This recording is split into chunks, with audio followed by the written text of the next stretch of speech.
I'm here to talk to you about creating abundance. How many people here have a bank account? Excellent. How many people here have someone that they can talk to when they have a question about their finances? Okay.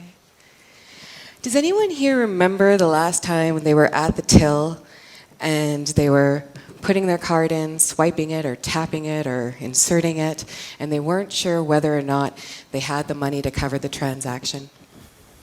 Does anyone remember that feeling? Maybe it's been a while ago.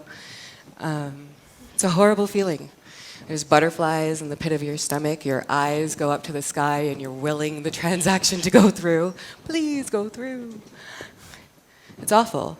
It's filled with fear and panic and stress and doubt. That's scarcity. Now imagine if every time you used your debit card, it felt like gambling. Imagine if you could just never escape that moment, that fear, that panic, that stress.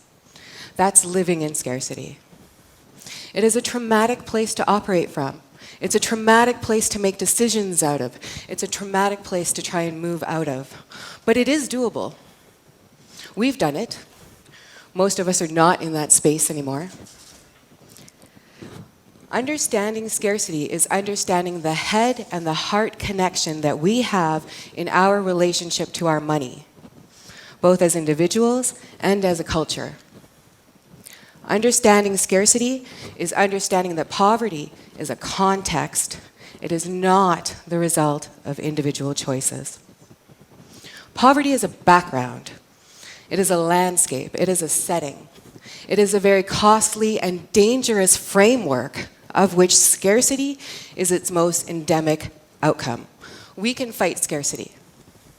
We can solve ourselves the public funds, the cost of poverty, the crime costs, the healthcare costs, and we can create the space to ensure that all Calgarians have the room to breathe.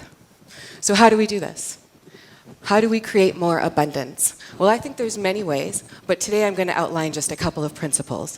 One, an abundance maker is someone who holds in their worldview the understanding that scarcity sucks. They are open to talking about money, and they do so with empathy and without judgment. Two, an abundance maker lends themselves to the scarcity fight. They partner with people. They help their neighbors.